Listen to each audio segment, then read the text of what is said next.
उस हादसे की करते हैं जिसने सबको झकझोर कर रख दिया। एमपी के जबलपुर में क्रूज के डूबने से 9 लोगों की जान चली गई। मथुरा में बोट डूबने के बाद अब जबलपुर में क्रूज का डूबना। ये दोनों घटनाएं बड़े और कड़े सवाल खड़े करती हैं कि क्या इसमें सवार लोगों की सुरक्षा के पुख्ता इंतजाम किए गए थे।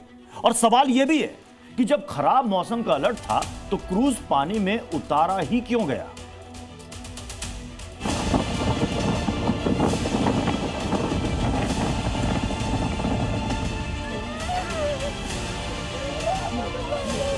जबलपुर के बरगी डैम की इन तस्वीरों को देखकर किसी का भी दिल दहल जाएगा। बीती शाम करीब 5 बजे पर्यटन विभाग का यह क्रूज तेज आंधी की चपेट में आ गया।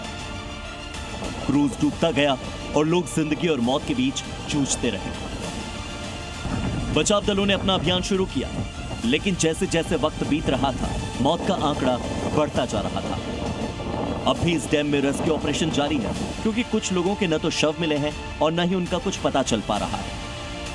फिर से युद्ध स्तर पर रेस्क्यू ऑपरेशन शुरू किया जाता है, जिसमें अब तक 3 शवों को और बाहर निकाला गया। लगातार देखेंगे कि एसडीआरएफ, एनडीआरएफ युद्ध स्तर पर रेस्क्यू ऑपरेशन चलाकर जो है बाहर निकालने की कोशिश में जुटी हुई है, लेकिन कई कड़ी मशक्कत जो है यहाँ करनी पड़ रही। रात को भी देखेंगे कि पूरी रात जो है रेस्क्यू ऑपरेशन यहाँ पर चला, तो कई बार देखेंगे रस्सी टूटी और क्रूज़ को बाहर निकालने में कई दिक्कतों का सामना जो है यहाँ पर रेस्क्यू टीम को करना पड़ रहा है। इसी बीच मध्य प्रदेश के मुख्यमंत्री मोहन यादव ने बताया कि क्रूज पर सवार कई लोगों के पास लाइफ जैकेट ही आधे अधूरे थे। तमाम अधिकारियों के साथ आर्मी, एनडीआरएफ, एसडीआरएफ सारी टीमों को लगाया। उस घटना में लगभग 29 लोग बचाए गए, जो मुझे अभी तक जानकारी मिली है। अभी से थोड़ी देर पहले तक 9 बॉडी मिली है। हमारा रेस्क्यू अभी चल रहा है। ऐसे माहौल में लाइफ जैकेट को खास करके क्रूज में सबको पहनना ही चाहिए। जिनने पहना उनको मालूम भी है, कुछ ने आधा अधूरा बांधा था, लेकिन ये सारी बातें जांच में आएगी। अभी इसमें मध्य प्रदेश के सीएम ने कहा कि घटना की जांच के आदेश दे दिए गए हैं। इस बीच जिन लोगों ने अपना परिवार खोया वो बेसुध है। उम्मीद की डोर अब टूटती जा रही है। लोग लापरवाही के आरोप लगा रहे हैं। हम 6 लोग थे परिवार से। मेरे mother in law, father in law थे और मेरी वाइफ, मेरी बेटी थी। बेटी, मैं और फादर इन लॉ तो हम जैकेट पहन रखी थी, तो वेव से बहकर आ गए साइड में। फिर गांव के कुछ लोगों ने हमें बचाया। तो लोग कल निकल के गए कि हम लोग घूम के आते हैं बरगी, और इत्तेफाक से इधर तूफान आ गया। बच्चा और वाइफ, बहू अभी तक नहीं मिली है, और भाई तो तैर के बाहर आ गया था बच्ची को लेकर।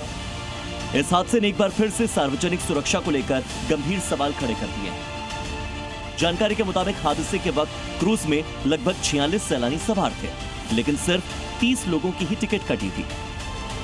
जो हादसा हुआ है और उसके बाद से जो यहाँ पोस्टमार्टम रूम में लगातार तैयारी प्रशासन की रही है। 100 लाए गए हैं यहाँ पोस्टमार्टम के लिए। आप देखिए पीछे 3 डेड बॉडियाँ यहाँ पर पहुँची हैं, और इनका 100 का पोस्टमार्टम जो थोड़ी देर बाद वैधानिक कार्रवाई करने के बाद किया जाएगा। जबलपुर के अस्पताल में मातम छाया हुआ है। जैसे जैसे डेड बॉडी पहुंचाई जा रही है, परिवार वालों से उनकी पहचान कर डेड बॉडीज को उनके सुपुर्द किया जा रहा है। जबलपुर के बरगी बांध में जो क्रूज बीती शाम हादसे का शिकार हुई, उसे 2006 में शुरू किया गया था। क्रूज की क्षमता 60 लोगों की है। हादसे वाली क्रूज में 2 क्रू मेंबर्स भी थे और 5 साल तक के बच्चों का टिकट नहीं लगता। यह हादसा क्यों हुआ, लापरवाही किसकी थी और जिम्मेदार कौन था? तमाम सवालों के जवाब जांच रिपोर्ट के बाद ही सामने आएंगे। लेकिन सबसे बड़ी बात यह कि इतनी सारी मौत की भरपाई किसी भी कीमत पर नहीं हो पाएगी। ब्यूरो रिपोर्ट, जी मीडिया। और इसी घटना से जुड़ी हुई बड़ी अपडेट यह है कि स्थानीय लोगों ने डूबे क्रूज में पहले की गई यात्रा के विजुअल्स, तस्वीरें जी मीडिया के साथ साझा की हैं। बिना लाइफ जैकेट के यहां करवाई जाती है क्रूज में यात्रा। ये लोगों ने बाकायदा तस्वीरें शेयर करके बताया।